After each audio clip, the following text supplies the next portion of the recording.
ನಮಸ್ಕಾರ, ಎಲ್ಲರಿಗೂ ಇನ್ನೊಂದು ವಿಡಿಯೋಗೆ ಸ್ವಾಗತ ಮತ್ತು ಎಕ್ಸಾಮ್ ಫೈಟರ್ಸ್ ಕನ್ನಡಗೂ ಕೂಡ ಸ್ವಾಗತ. ಇಂದು ನೀವು ಥಂಬ್ನೇಲಲ್ಲಿ ನೋಡಿ ಗೊತ್ತಾ ಇರ್ಬೋದು. ನಾವು ಬೇಸಿಕ್ ಕನ್ನಡ ಸೆಕೆಂಡ್ ಸೆಮ್ ಎಲ್ಲ ಪಠ್ಯಕ್ರಮಗಳು ಇಂದು ನಾವು ಚರ್ಚೆ ಮಾಡ್ತೀವಿ. ಕಲಾಗಂಗಾ ಸೆಕೆಂಡ್ ಸೆಮ್ ಅಂತ ಇದು BA ಫಸ್ಟ್ ಇಯರ್ನಿಗೆ ಸಂಬಂಧಿಸಿದ್ದು. ಇದರ ಬಗ್ಗೆ ಇಂದು ನಾವು ಪಠ್ಯಕ್ರಮಗಳು ಹೇಗೇನಿದೆ ಅಂತ ಚರ್ಚೆ ಮಾಡೋಣ ಬನ್ನಿ. ಪಠ್ಯಕ್ರಮ ಒಂದೊಂದಾಗಿ ನೋಡ್ತಾ ಹೋಗೋಣ. ಘಟಕ 1 ಜಾಗತೀಕರಣ ಲೇಖನ ಸಂಚಯ ಅಂತ. ಒಂದನೇದು ಬಂದುಬಿಟ್ಟು ಜಾಗತೀಕರಣದ ಜಾರುಬಂಡಿ ಅಂತ ಇದು ಬರೆದಿದ್ದು ಬರಗೂರು ರಾಮಚಂದ್ರಪ್ಪ. ಎರಡನೇದು ಬಂದುಬಿಟ್ಟು ಜಾನಪದ ಮತ್ತು ಜಾಗತೀಕರಣ ಮುಗೊಳ್ಳಿ ಗಣೇಶ್ ಅಂತ. ಮೂರನೇದು ಬಂದುಬಿಟ್ಟು ಜಾಗತೀಕರಣ ಮತ್ತು ಮಹಿಳೆ ಅಮೃತ ಕಟಕೆ. ನಾಲ್ಕನೇದು ಬಂದುಬಿಟ್ಟು ಜಾಗತಿಕ ಗ್ರಾಮಕ್ಕೆ ಗೌಡ ಯಾರು ರಂಗರಾಜ ವನದುರ್ಗ ಅಂತ ಇದೆ. ಮತ್ತು ಘಟಕ 2 ಸಮಾಜ ಕಥಾ ಸಂಚಯ ನೀಲಗಂಗಾ ಗುರುಪಾದ ಮತ್ತು 1 ರೂಪಾಯಿ ಮತ್ತು ಇದು ಬರೆದಿದ್ದು ಶಾಂತ ರಸ.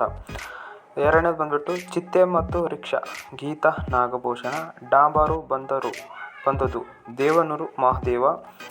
ಎಲುಗುನೆಂಬ ಕೊರಚನ ಚೌಡನೆಂಬ ಹಂದಿಯು ಕು ವೀರಭದ್ರಪ್ಪ. ತಮದಂದ ಕೇಳು ಅಮರೇಶ ನುಗಡೋಣೆ. ಘಟಕ 3 ಪ್ರೀತಿ ಸಂಸ್ಕೃತಿ ಸಂಚಯ ಬುದ್ಧನ ಜೀವನ ಮಾರ್ಗ BR ಅಂಬೇಡ್ಕರ್. ಅನು Jagadeep Koppa. Count Leo Tolstoy. Mahatma Gandhi. ಅನು S ಸೇತರಾವ್.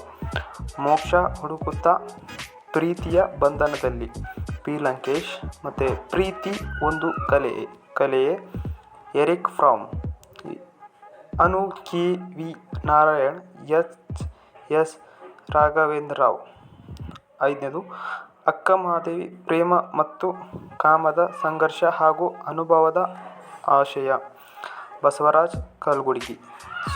ಘಟಕ 4 ಸಂಕೀರ್ಣ ಆತ್ಮಸಂಕದ ಪರಿಚಯ ಕಾದಂಬಿಕಾರನ ಕತೆ 5ನೇ ಭಾಗ ಬಸವರಾಜ್ ಕಟ್ಟಮನೆ. ಅನುಬಂಧ ಲೇಖಕರ ಮತ್ತು ಪಠ್ಯ ಪರಿಚಯ. ಇವು BA ಕನ್ನಡ ಸೆಕೆಂಡ್ ಸೆಮ್ಗೆ ಸಂಬಂಧಿಸಿದ ಒಂದು ಪಾಠಗಳಿದ್ದಾವೆ. ನೋಡ್ಕೊಂಡಿದ್ದೀರಾ. ಈ ವಿಡಿಯೋ ನೋಡಿದ್ದಕ್ಕಾಗಿ ಧನ್ಯವಾದಗಳು.